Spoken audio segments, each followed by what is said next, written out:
John को programme को inject करने के लिए तैयार कर लिया था, जो कि एक एआई रोबोट प्रोग्राम था। एलियंस के दरमियान में एक अकेली इंसान थी। वो इंसानों से बहुत नफरत करती थी। कहानी शुरू हमें एक बंजर प्लेनेट को दिखाते हुए होती है, जहाँ पर कई सालों से जंग हो रही थी। ये लड़ाई दो प्लेनेट्स के दरमियान थी, जिनमें एक टीम यूनाइटेड नेशंस और दूसरी टीम इसी प्लेनेट की, जिसका नाम मैड्रिगल प्लेनेट था। ये जंग हाइड्रोजन को हासिल करने के लिए थी। मैड्रिगल प्लेनेट हाइड्रोजन का एक बहुत बड़ा सोर्स जरिया था, इसीलिए वो मैड्रिगल पर कब्जा करना चाहते थे। मगर मैड्रिगल प्लेनेट के लोग इस जंग को खत्म करना चाहते थे, इसीलिए उनका लीडर अपने एक आदमी को यूएन टीम के पास भेजता है, ताकि वो उनसे बात कर सके, इस जंग को खत्म करवा दे। पर यूएन की टीम लड़ाई खत्म नहीं करती, इसीलिए मैड्रिगल के लोगों को भी पता चल गया था कि वो इन पर दोबारा हमला जरूर करेंगे। इसके बाद कहानी में हमें मैड्रिगल प्लेनेट के लीडर की बेटी को दिखाया जाता है, जिसका नाम क्वान था। वो एक जगह पर हाइड्रोजन को ढूंढ रही थी। तभी वो वहाँ पर एक स्पेसशिप को देखती है, जो कि कन्वेनियंस का था। बात करें कन्वेनियंस की, तो वो एक एलियन फोर्स थी। वहाँ पर वो एक की स्टोन को ढूंढ रहे थे। ये कह लो हेलो में जाने की चाबी। हेलो एक ऐसी जगह थी जहाँ पर जाकर किसी की भी शक्तियाँ ताकतें बढ़ सकती थी, इसीलिए ये एलियंस उस चाबी को ढूंढ रहे थे। इन एलियंस का मेन मकसद इंसानों को मारना और हेलो तक पहुंचने का था। मगर उस चाबी को हाथ लगाते ही एक रोशनी बाहर आती है, जिस रोशनी के बारे में ये कहा जाता था कि वो पूरी दुनिया को खत्म कर सकती है। एक किस्म का वो एक हथियार था। खैर यहाँ पर एलियंस आकर मैड्रिगल पर हमला कर देते हैं। वहाँ पर यूनाइटेड नेशंस स्पार्टन भी पहुँच गए थे। वो भी एलियंस पर हमला करते हैं, मगर उन्होंने मैड्रिगल के लोगों को मार दिया था। बची थी तो सिर्फ कोआन। यहाँ पर यूनाइटेड नेशन स्पार्टन, जिनमें उनका लीडर जॉन था। जब जॉन को इस बात का पता चलता है कि वो एलियंस यहाँ पर चाबी आर्टिफैक्ट को लेने आए थे, इसीलिए वो यहाँ पर एक गार में जाता है, जहाँ पर उसे वो चाबी आर्टिफैक्ट मिल गया था। जॉन जैसे ही उसे हाथ लगाता है, उसमें से तेज नीली रोशनी बाहर आती है। तभी उसे विजन एक ख्याल आता है, जहाँ पर वो अपनी फैमिली को देखता है, मगर खुद भी वो ये बात नहीं जानता था कि जिन लोगों को वो अपने विजन में देख रहा है वो उसकी फैमिली है। तभी यहाँ पर एक छुपा एलियन ये सब कुछ देख लेता है कि जॉन उस आर्टिफैक्ट को एक्टिवेट कर सकता है, इसलिए ये जाकर जल्दी से अपने एलियन मास्टर और एक लड़की को बताता है, जिसका नाम मकी था। मकी एलियंस के दरमियान में एक अकेली इंसान थी, मगर वो इंसानों से बहुत नफरत करती थी। उसकी वजह ये थी कि बचपन में उसकी दोस्त की मौत इंसानों की वजह से हुई, और तब उन एलियंस ने इसे बचाया था, इसीलिए ये अब इंसानों से नफरत करती थी। मकी यहाँ पर एलियन मास्टर से ये कहती है कि वो इंसानों के बीच जाएगी और उस आर्टिफैक्ट को लेकर आएगी, मगर एलियन मास्टर उसे जाने से मना कर देता है। उनको मकी की कोई फिक्र नहीं थी। वो सिर्फ इतना जानते थे कि जॉन के बाद मकी ही एक इकलौती इंसान है जो उस आर्टिफैक्ट को इस्तेमाल कर सकती है, इसीलिए वो मकी की जान को खतरे में नहीं डाल सकते थे, जो उन्हें हेलो तक लेकर जाएगी। एक दफा वो वहाँ तक पहुँच गए तो उस आर्टिफैक्ट से निकलने वाली रोशनी खुद ही इंसानों को मार देगी। यूनाइटेड नेशंस में एक डॉक्टर, जिसका नाम कैथरीन था, वो अपनी लीडर को बताती है कि मैड्रिगल में सब कुछ खत्म हो गया है। जब हमारी स्पार्टन टीम वहाँ पर पहुँची तो तब तक एलियंस ने मैड्रिगल के सभी लोगों को मार दिया था। हमारी स्पार्टन टीम के लीडर जॉन का ये कहना है उन्हें वहाँ पर एक आर्टिफैक्ट मिला है, जिसको लेकर वो वापस आ रहे हैं। साथ ही उनके साथ लीडर की बेटी क्वान भी है। यूनाइटेड नेशंस की लीडर कहती है मैड्रिगल के लोगों के साथ जो भी हुआ, हाई कमांड ये समझती है कि सब कुछ हमारी वजह से हुआ है। उनका कहना ये है कि हमें स्पार्टन प्रोग्राम को बंद कर देना चाहिए। हमें जल्द ही मैड्रिगल के लीडर की बेटी से बात करनी होगी, ताकि वो हाई कमांड को बता सके कि उन पर हमने नहीं बल्कि एलियंस ने हमला किया था। अब यूएनएससी के लीडर अपनी बेटी को कुआन के पास भेजती है, ताकि वो उससे बात कर सके। वो कहती है कि तुम पर हमने नहीं बल्कि एलियंस ने हमला किया था, और ये बात तुम्हें सभी प्लैनेट्स को बतानी होगी, वरना वो सब हमारे साथ जंग छेड़ देंगे, क्योंकि उन्हें ऐसा लगता है कि तुम्हारे प्लेनेट के लोगों को हमने मारा है। खैर यहाँ पर वो इनकी बात को मानने के लिए तैयार हो गई थी, मगर वो एक शर्त रखती है कि उन्हें उसे आजाद करना होगा, तभी वो इनके हक में बोलेगी। उधर दूसरी तरफ जॉन आकर डॉक्टर को उस चाबी आर्टिफैक्ट के बारे में बताता है। वो कहता है कि उसे हाथ लगाते ही मुझे एक विजन आया, जिसमें मैंने एक फैमिली को देखा। डॉक्टर कैथरीन जब जॉन की ये बातें सुनती है तो वो समझ गई थी कि जॉन की यादें वापस आ रही हैं। ऐसा क्यों था, क्या थी जॉन की सच्चाई, ये हमें कहानी में आगे जाकर पता चलेगा। इसीलिए डॉक्टर उसे उस आर्टिफैक्ट से दूर रहने का कहती है। आगे जॉन कोआन के पास जाता है, जहाँ पर वो उसे बताती है कि पहले तुमने मेरी मॉम को भी मारा था और हमारे प्लेनेट के सभी लोगों को भी तुमने खत्म कर दिया। जॉन कहता है नहीं, ऐसा नहीं है, मैंने नहीं मारा किसी को भी। तभी उसे यहाँ पर कोआन को भी मारने का हुक्म मिल गया था, मगर वो ऐसा नहीं करता और वहाँ से चला जाता है। उसने सारे कैमरास को भी बंद कर दिया था। जब यूनाइटेड नेशंस टीम को ये पता चलता है कि जॉन उनकी बात को नहीं मान रहा, तो वो उसे अपने कंट्रोल में करने का कहते हैं, क्योंकि यूनाइटेड नेशंस को ये लग रहा था कि जॉन की याददाश्त अगर वापस आ गई तो वो उनके लिए खतरा बन जाएगा। तो सबसे पहले उनकी लीडर क्वान के शिप का ऑक्सीजन लेवल कम कर देती है। उस शिप में उसके साथ जॉन भी था, ताकि वो वहीं पर मर जाए।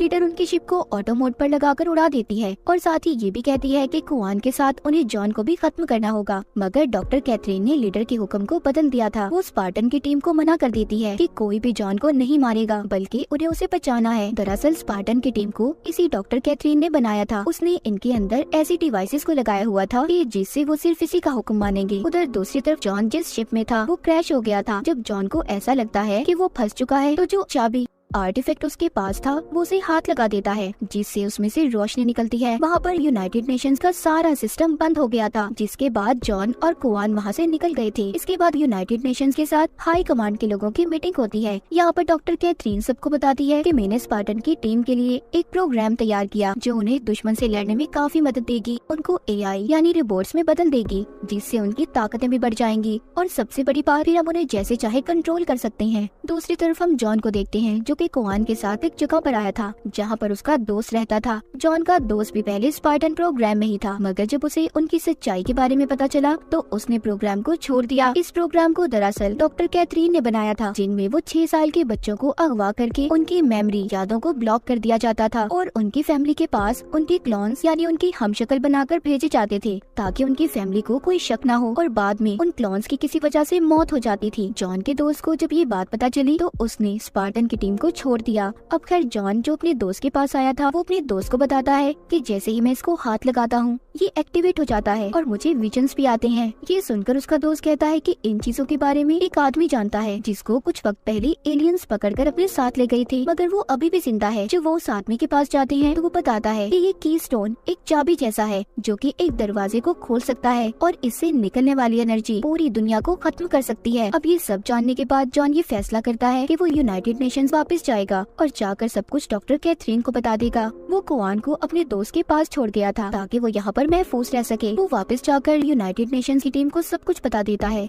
वहाँ पर उनकी लीडर अपनी बेटी को बताती है कि तुम जाओ और जाकर इस चीज के बारे में पता करो। उधर डॉक्टर कैथरीन ने भी जॉन को उस प्रोग्राम को इंजेक्ट करने के लिए तैयार कर लिया था, जो कि एक AI रोबोट प्रोग्राम था। वो जॉन को बेहोश करने के बाद उसके अंदर प्रोग्राम को डाल देती है। जॉन को जब होश आता है तो वो अपने अंदर इंजेक्ट किए गए रोबोट से बात करता है और उसे बताता है कि वो चाबी आर्टिफैक्ट स्टोन सिर्फ मेरे हाथ लगाने से ही एक्टिवेट होता है और तभी मुझे अजीब अजीब ख्याल आते हैं। मुझे कुछ भी महसूस नहीं होता, कोई दुख कोई तकलीफ कुछ भी नहीं। सब बातें सुनकर वो रोबोट बताती है कि सभी स्पार्टन टीम की कमर में एक ऐसी डिवाइस को लगाया गया है जो उनके इमोशंस को कंट्रोल करता है ताकि वो हर वक्त मिशन के लिए तैयार रह सकें और यही वजह है तुम्हें भी कुछ भी महसूस नहीं होता। सब जानने के बाद जॉन उस डिवाइस को निकालने की कोशिश करता है जो उसकी कमर में थी। वो उसी रोबोट की मदद से उस डिवाइस को निकाल देता है। ऐसा करते उसे स्पार्टन टीम की एक लड़की ने देख लिया था, जिसके बाद जॉन शहर में जाता है। उस डिवाइस को निकालने के बाद सब कुछ महसूस हो रहा था। वो वापस आकर फिर से उसी की स्टोन को हाथ लगा देता है, जिससे उसे फिर से विजन्स आते हैं। यहाँ पर उसे पता चल गया था कि जो ख्यालात उसे आया करते थे वो उसके बचपन के ही थे। यहाँ पर उसे एक और बात पता चलती है कि इसी चाबी की स्टोन आर्टिफैक्ट जैसा एक और की स्टोन है जो उसके डैड ने उनके घर पर छुपाया हुआ है। जॉन सब बातें अपने अंदर इंजेक्ट AI रोबोट को बताता है। वो समझ गई थी कि जॉन पहले कौन से प्लेनेट पर रहा करता था। वो जॉन को बताती है कि जिस प्लेनेट पर पहले तुम रहा करते थे वहाँ पर यूनाइटेड नेशंस ने एक प्रोग्राम को शुरू किया, मगर वो फेल हो गई, जिसके बाद उन्होंने वहाँ पर सभी लोगों को मार दिया। दूसरी तरफ हम मक्की को देखते हैं जिसने यूनाइटेड नेशंस की एक पेट्रोल शिप पर हमला कर दिया था ताकि वो उस आर्टिफैक्ट तक पहुँच पाए, मगर उसके हाथ कुछ भी नहीं लगता। वहीं पर वो अपने एलियन मास्टर से भी बात करती है। उसकी बात को यूनाइटेड नेशंस के कैप्टन भी सुन रहे थे, मगर उन्हें वो जुबान समझ नहीं आती। यहाँ पर कैप्टन की बेटी मैड्रिगल प्लेनेट के बारे में भी बात करती है। वो बताती है कि वहाँ पर जो नया लीडर है वो मासूम लोगों को मार रहा है। ये सब जब कुआन भी देखती है जो कि जॉन के दोस्त के पास थी तो वो दुखी हो जाती है, क्योंकि वो अपने प्लेनेट को ऐसे बर्बाद होते नहीं देख सकती थी। इसीलिए वो वापस जाने का फैसला करती है। जो वो जॉन के दोस्त से कहती है वो भी मान गया था। अब वो उसे लेकर अपने साथ मैड्रिगल प्लेनेट पर पहुँच गया था। वहाँ पर आते ही कुआन अपनी आंटी से मिलती है और कहती है हमें ऐसे लोगों के खिलाफ लड़ना होगा जो हमारे प्लेनेट पर मासूम लोगों को मार रहे हैं। उसकी आंटी ऐसा करने से साफ मना कर देती है, कहती है बस अब हम और नहीं लड़ सकते, हम अपने लोगों की जान को खतरे में नहीं डाल सकते। वहाँ पर थोड़ी ही देर बाद नए लीडर की भेजी कातिल आ गई थी, जो कुवान की आंटी को मार देती है। जब वो कातिल वहाँ पर कुवान को भी मारने की कोशिश कर रही थी, तभी वहाँ पर जॉन का दोस्त आकर उसे बचा लेता है। मगर आगे जाकर कुवान जॉन के दोस्त पर हमला करती है, क्योंकि अब वो उसके साथ नहीं रहना चाहती थी और वहाँ से भाग जाती है। आगे जाकर वो एक तूफान में फंस गई थी। तभी वहाँ पर कुछ लोग आते हैं, जो उसके मुँह पर कपड़ा डालकर उसे अपने साथ ले गए थे। जब कुवान को होश आता है तो वो देखती है वो कुछ अजीब से लोग थे। कुवान वहाँ पर एक औरत से मिलती है, जो देखने में बहुत अजीब थी। वो आग से कुवान को पानी बनाकर पीने को कहती है, जिसको पीते ही वो बेहोश हो गई थी। तभी उसे एक सपना आता है, जिसमें वो जॉन से लड़ रही थी और फिर जॉन कुवान को एक कुएं के पास लेकर जाता है। वहाँ पर उसकी मुलाकात उसके डैड से हुई थी। उसके डैड उसे बताते हैं कि तुम्हें एक दरवाजे की हिफाजत करनी है, जो कि इसी प्लेनेट के नीचे बना हुआ है, पर वो दरवाजा खोलने से क्या होगा मैं नहीं जानता। ये सब जानने के बाद कुवान दोबारा से होश में आ गई थी। वो होश में आकर उस औरत से पूछती है कि मुझे वहीं पर जाना होगा जहाँ से सब कुछ शुरू हुआ था। जिसके बाद वापस से ये अपने डैड के घर आ जाती है, जहाँ पर उसे कुछ खत मिलते हैं। साथ ही वहाँ पर जॉन का दोस्त भी आ गया था।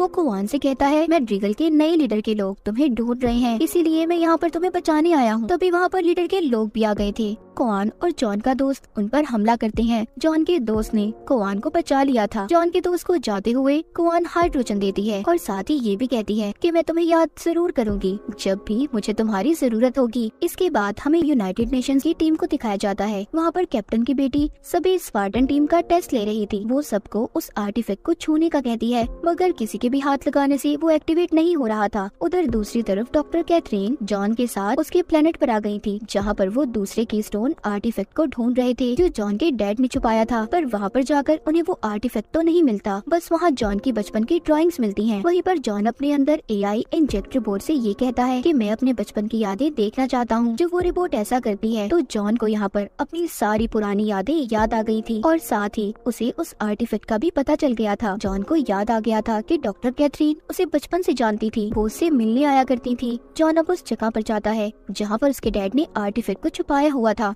आर्टिफैक्ट मिल जाता है, इसीलिए वो उसे ले जाने के लिए यूनाइटेड नेशंस के लोगों को बुला लेती हैं। जॉन यहाँ पर एआई रोबोट से और भी सच्चाई जानने की कोशिश कर रहा था, पर वो रोबोट नहीं बताती। तभी जॉन उस आर्टिफैक्ट को छू लेता है, जिससे अब उसे अपनी सारी यादें याद आने लगी थी। उसे पता चल गया था कि बचपन में उसे डॉक्टर कैथरीन ने अगवा किया था और उसकी यादों को भी मिटा दिया था। सब जानकर उसे बहुत गुस्सा आता है, इसीलिए वो अब डॉक्टर कैथरीन को जान से मारने वाला था, पर एआई रोबोट जॉन को शट डाउन कर देती है। जब जॉन को होश आता है तो वो देखता है कि एलियंस ने उन पर हमला कर दिया था, क्योंकि जब पहले जॉन ने आर्टिफैक्ट को हाथ लगाया था उसमें से जो एनर्जी निकली थी उससे मकी को उनकी लोकेशन का पता चल गया था। मगर अब यहाँ से जॉन उस आर्टिफैक्ट को ले जाने की कोशिश करता है। तभी वहाँ पर एलियंस का जनरल आकर उस आर्टिफैक्ट को ले जाता है और उन्होंने मकी को वहीं पर छोड़ दिया था, ताकि यूनाइटेड नेशंस की टीम उसे अपने साथ ले जाए और वहाँ जाकर वो दूसरे आर्टिफैक्ट को भी ले ले। मकी को यूनाइटेड नेशंस लाया जाता है, जहाँ पर जॉन को उसके बारे में ये बात पता चलती है कि वो भी जॉन के जैसी है, यानी कि वो भी आर्टिफैक्ट को छू सकती है, उसे एक्टिवेट कर सकती है। कैप्टन की बेटी जब मकी और जॉन का टेस्ट करती है तो उसे पता चलता है दोनों के जीन्स में एक जैसी खसूसियात पाई जाती हैं।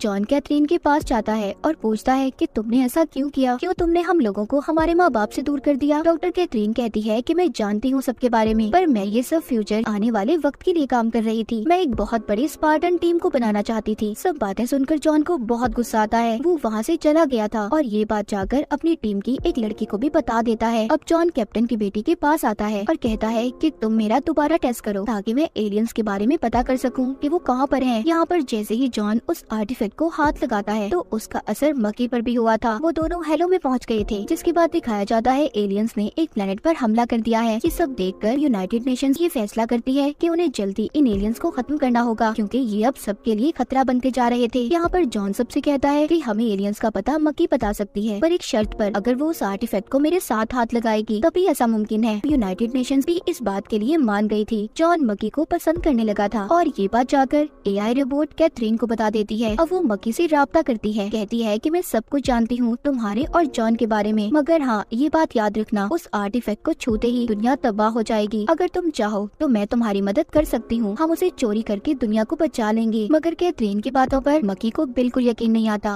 और वो कनेक्शन को खत्म कर देती है। अब कैथरीन यहाँ पर सब स्पार्टन की टीम को बताती है कि जॉन की जान खतरे में है, हमें उसे बचाने के लिए आर्टिफैक्ट को चुराना ही होगा। ये सब कुछ डॉक्टर कैथरीन जानबूझकर कर रही थी, असल में तो आर्टिफैक्ट को वो ही हासिल करना चाहती थी। उधर मक्की यूनाइटेड नेशंस की कैप्टन और लीडर तक पहुंच गई थी। वो कहती है कि सभी स्पार्टियंस अब आपके दुश्मन बन गए हैं, सब आपके खिलाफ हैं। तभी उधर कैप्टन की बेटी आ जाती है जो मक्की की सच्चाई बता देती है कि ये एलियंस के साथ मिली हुई है। सब जानने के बाद वहाँ पर उन लोगों ने उसे पकड़ लिया था। तभी मक्की को दोबारा से सब पुरानी यादें याद आती हैं कि कैसे इंसानों की वजह से उसकी दोस्त की मौत हुई थी। मक्की गुस्से में आकर आर्टिफैक्ट को छू लेती है जिससे काफी ताकतवर एनर्जी निकलती है। मक्की उस आर्टिफैक्ट को अपने साथ ले गई थी। वहीं पर जॉन को भी यूनाइटेड नेशंस के लोग रोक लेते हैं। अब जॉन और कैप्टन वहाँ पर उन्हें प्रोग्राम की सच्चाई बताते हैं जो कि एक AI रोबोट प्रोग्राम था। डॉक्टर कैथरीन अब फंस चुकी थी, इसीलिए वो वहाँ से भाग जाती है, मगर जल्द ही कैप्टन के लोगों ने उसे पकड़ लिया था। कैथरीन को बताया जाता है कि उसे मौत की सजा सुनाई गई है, मगर कुछ ही देर के बाद कैथरीन को दिल का दौरा पड़ता है और वो मर जाती है। यहाँ पर कैप्टन की बेटी को ये बात समझ आ गई थी कि ये डॉक्टर कैथरीन नहीं बल्कि उसका क्लोन था। असल डॉक्टर कैथरीन अभी भी जिंदा है। जॉन भी अब AI रोबोट के बताए हुए प्लेनेट को ढूंढ रहा था जहाँ पर एलियंस थे। जॉन AI रोबोट से पूछता है, तुम्हें तो कैथरीन ने बनाया था, तो तुम मेरी मदद क्यों कर रही हो? वो कहती है, मुझे कंट्रोल करने के लिए नहीं बल्कि सीखने के लिए बनाया गया है। मैं किसी भी गलत काम में गलत इंसान का साथ नहीं दे सकती। उधर दूसरी तरफ मक्की को दिखाया जाता है जो आर्टिफैक्ट को लेकर एलियन मास्टर के पास आ गई थी। एलियन मास्टर उसे वहाँ पर आर्टिफैक्ट को एक्टिवेट करने का कहते हैं। वो एलियन अपने साथी से कहता है कि जब इस आर्टिफैक्ट से हेलो का दरवाजा खुल जाएगा तो आर्टिफैक्ट से निकलने वाली एनर्जी बाहर आएगी जिससे खुद ब खुद मक्की और बाकी के इंसान मारे जाएंगे। जब मक्की ये सब कर रही थी तभी जॉन अपने साथियों के साथ एलियन के प्लैनेट्स पर पहुंच गया था। वहाँ पर पहुंचकर वो सभी एलियंस को मार देता है, मगर एक एलियन जो जॉन को बुरी तरह मार रहा था। मक्की जॉन को बचाने के लिए उस आर्टिफैक्ट को एक्टिवेट कर देती है जिससे दोनों हेलो में पहुंच गए थे। एलियन मास्टर को ऐसा लग रहा था कि वहाँ पर जाकर मक्की ने एक खुफिया दरवाजे को खोल दिया है जहाँ पर हम डायरेक्ट गॉड से बात कर सकते हैं। वो एलियन कहता है कि हम वहाँ पर मक्की के जरिए जाएंगे और गॉड की जगह ले सकते हैं। उधर हेलो में जॉन मक्की के साथ था। मक्की कहती है कि हम वापस नहीं जाएंगे, मगर जॉन की एक साथी उन्हें वापस लाने के लिए मक्की पर गोली चला देती है जिससे दोनों हेलो से निकलकर असल दुनिया में वापस आ गए थे। जॉन को यहाँ से आर्टिफैक्ट के साथ साथ अपने साथियों की भी जान को बचाना था,